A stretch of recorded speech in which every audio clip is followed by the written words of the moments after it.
Hola, ¿qué tal? Vamos a hablar del Cuervo de Kafka, otro cuento, mini cuento, que yo creo que es uno de los más simbólicos y significativos de Kafka, porque el cuervo está presente en muchos de sus algunos de sus cuentos, bastantes, y sobre todo en los bestiarios, que él no quiso que se titulara bestiarios las obras donde aparecen animales. En fin, tampoco quería que digamos, no tenía un interés muy fehaciente en que fueran publicados. Por diferentes razones, ¿vale? Entonces, yo luego os escribiré El Cuervo, no es muy largo, y lo que sí que quería significar es que el significado del título que eligió Kafka no es fortuito, no es arbitrario, tiene una lógica. Y esa lógica te viene de su origen, de su propio apellido, Kafka, que los padres quisieron, digamos, germanizar cambiando la V por la F. Kafka, con V, significa grajo. Es más, el padre tiene una tienda de comerciante y el rótulo también se titulaba El Grajo o algo así. Entonces hace referencias etiológicamente a sus orígenes. Es una sombra, digamos, el cuervo, simbolizada en los pensamientos negativos de la gente, de los hombres, del alma y del cerebro.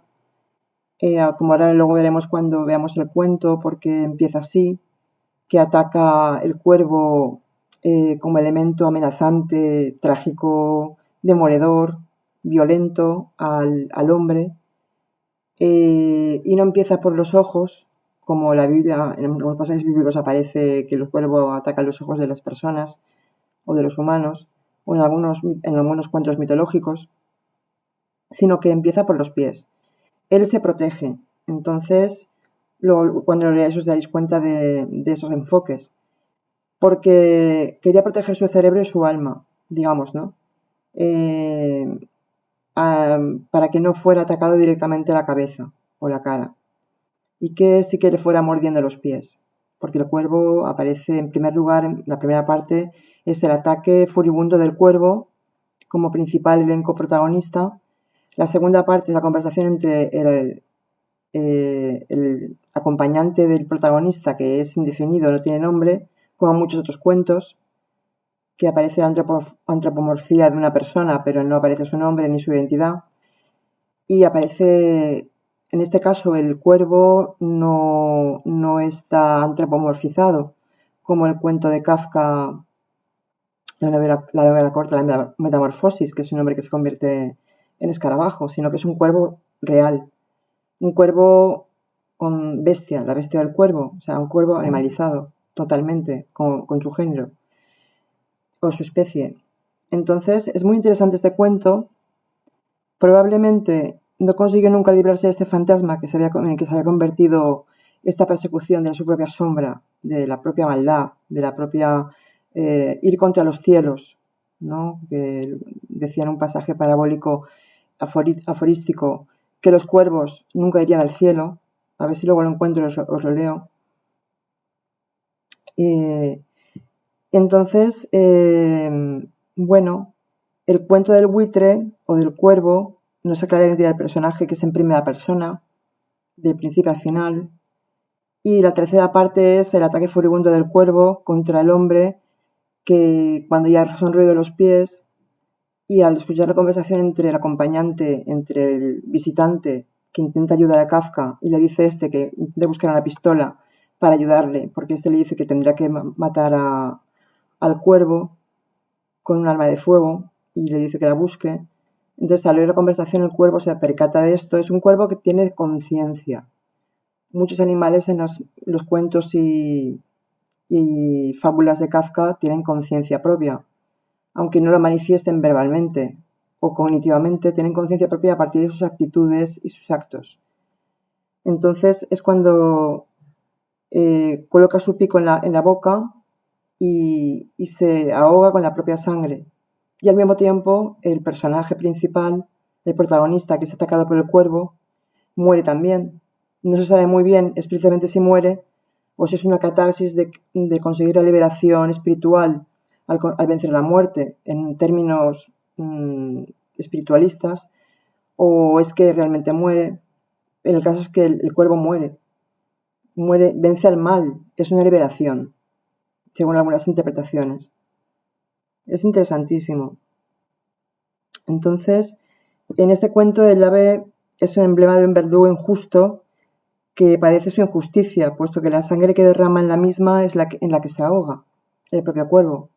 Mueren los dos, supuestamente, el cuervo seguro que muere, ahogado por la sangre misma que él provoca, y es como el mito de Prometeo, pero no es como el Prometeo encadenado, que no consigue la remisión y que al mismo tiempo no es por culpa de un delito que haya cometido. En este caso, el señor a que es atacado, el hombre, no ha cometido ningún delito ni ha ido contra la ley. No es una, la ley aquí no es, está ausente. No es en base a la ley porque ha hecho algo malo por lo que el cuervo le ataca. Tampoco ha ido contra los dioses, no ha ido contra los cielos ni contra Dios. Entonces no es un castigo divino. Es muy interesante, hay varias interpretaciones subterfugias y otras más claras que se pueden encontrar, pero está claro que a partir del sufrimiento del hombre hay un antes y un después, que es cuando el cuervo decide que tiene que acabar con su vida, acabando con la vida del hombre. Y es una liberación, digamos, un poco catártica, en el sentido de que se puede interpretar como algo metafísico. En este caso es una parábola también irresoluble, porque aquí tendríamos que ver el sentido de la ley que tiene también y el sentido de Estado y del soberano, del hombre y del soberano. También esa contradicción que aparece en otros cuentos. El sonido del cuervo, caca, cómo se puede onomatopeizar, nos recuerda al protagonista acá del castillo, perdón, del proceso. Entonces, en ese caso sí que existía supuestamente un delito por el cual estaba penando K, sin el saberlo. Pero aquí no hay ningún motivo que haga que el cuervo tenga que atacar supuestamente bueno, supuestamente no, claramente a este hombre. Y este gesto de protección de la cara puede entenderse solo si se cumple la metodología del cuervo que Kafka conocía en toda su extensión, porque todos los misterios medievales recuerdan que el cuerpo atacaba siempre cariñosamente a las víctimas por los ojos. Y eso es muy interesante. Se pueden dar diversas interpretaciones. Pero bueno, yo creo que es muy interesante que nos acerquemos a la figura del cuervo como un símbolo tótem que Kafka tenía muy presente como una proyección de sí mismo y de lo que él consideraba los males anímicos, emocionales, psicológicos. Para él es una figura de fuerte apego, con una familia edípica, con un padre que se comporta como un cuervo, etc. Pues se pueden interpretar varias cosas. Pero los animales están muy presentes en sus cuentos. Bueno, hay una frase que no sé si la voy a encontrar. A ver si la encuentro.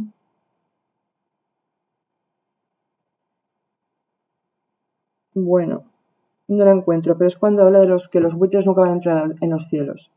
Eso también se puede interpretar como algo religioso, como que es imposible que un cuervo nunca se ha producido y él habla de que eso es un hecho, pueda atacar al hombre y entrar dentro del cielo. O sea, es tan metafórico el cuento que no me atrevo a dilucidar interpretaciones claramente. No quiero que sea rígida mi interpretación. Quiero que encontréis varias o que encontréis la vuestra propia. Yo aquí he encontrado algunas ideas que puedo aportar, pero yo creo que está muy bien que serán los cuentos de Kafka porque, bueno, es interesante el sentido del mal que Kafka tiene o que otorga. Es un sentido a veces condenatorio cuando la ley existe y actúa como en base a ley, como en el proceso o como ante la ley, otro cuento que os leí y que analizamos.